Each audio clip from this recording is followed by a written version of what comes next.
ये वीडियो अस्सलाम देखें। वालेकुम। अच्छा दोस्तों, शायद आखिरी दफ़ा बात हो आप लोगों से। मुझे बता रहा ये था कि सीडीए ने आज घर गिराया मेरा, और ये देख लें।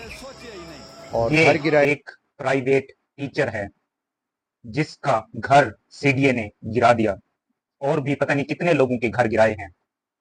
मतलब कि कितनी मेहनत करके वो एक शख्स जनूबी पंजाब के दरिया के किनारे से उठ के आया, उसने कितनी मेहनत की होगी यहाँ पे शहर में घर बनाने के लिए, कितना पैसा जमा किया होगा, कितने दिन भूखे रह के उसने अपना पेट काट के, बच्चों का पेट काट के उसने मतलब पैसा जमा करके घर बनाया होगा। एक गरीब के लिए सारी जिंदगी में घर बनाना, एड़ियां रगड़ रगड़ के मर जाता है तब भी घर बनना मुश्किल होता है आजकल के हालात में। मगर उस बेचारे ने किस तरह अपना घर बनाया होगा, और सीडीए वालों ने आके कह दिया कि गैर कानूनी है।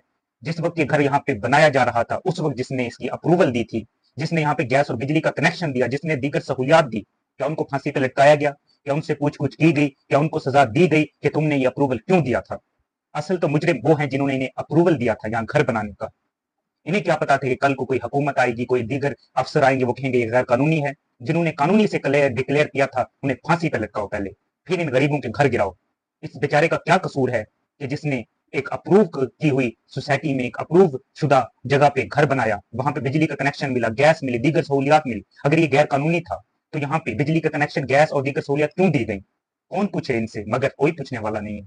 किसी अमीर का घर गिरे, किसी वजीर आजम का, वजीर आला के दामाद का घर गिराया जाए, तो फिर मीडिया को भी तकलीफ होती है, फिर अफसरों को भी तकलीफ होती है, फिर उनसे पूछ गूछ भी होती है, फिर अदालतें भी अफसरों को बुला लेती हैं, फिर अदालतें भी जाग जाती हैं, फिर रात इतवार को भी अदालतें खुल जाती हैं, फिर हर किस्म के एक्शन हो जाते हैं। मगर क्योंकि एक गरीब का घर था, इस गरीब का कसूर यह था कि पाकिस्तान में पैदा हो गया और गरीब घराने में पैदा हो गया। इसका कोई भाई आर्मी चीफ नहीं था, कोई भाई आईजी पंजाब नहीं था, कोई भाई सीडीए का अफसर नहीं था, एफआईए में कोई बड़ा इंस्पेक्टर नहीं था। इसलिए इस बेचारे को आज इसका घर गिरा दिया गया, और इसके बच्चों के सामने उसका घर गिराया। क्या ऐसे अमल से उन बच्चों में मुहिब्बल वतनी पैदा होगी? क्या वो ये नहीं देख रहे कि यहाँ पे बड़े बड़े मगरमच्छों को तो कुछ नहीं कहा जाता, यहाँ पे चीनी चोर आजाद फिर रहे हैं, यहाँ पे 300 अरब का घपला करके आजाद घूम रहे हैं, यहाँ पे पीसीबी में घपले करके मजे कर रहे हैं, यहाँ पे जो सड़कें बनाई गई हैं निगरान हुकूमत में पूर्व का शिकार है, उनमें घपले किए गए, उस पर कौन सी कमेटी बनाई, कौन सा एक्शन हुआ? वहां पे इदारे क्यों सोए हुए हैं? 10 खरब की ऑडिट जनरल ने करप्शन की रिपोर्ट शाये की है, उस पर क्या एक्शन हुआ? क्या कोई इन जो बड़े चोरों के लिए भी कोई फोर्स बनाई गई, कोई पैरा फोर्स, कोई सीसीडी, कोई सीडीए, या इन बड़े चोरों के ऊपर हाथ डालने के लिए कोई फोर्स नहीं बननी चाहिए थी?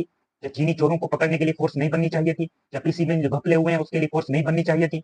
ये सिर्फ गरीब के लिए ही फोर्सेस बनती हैं। गरीब को दबाने के लिए, उसका कारोबार घर तबाह करने के लिए फोर्सेस बनाई जाती हैं।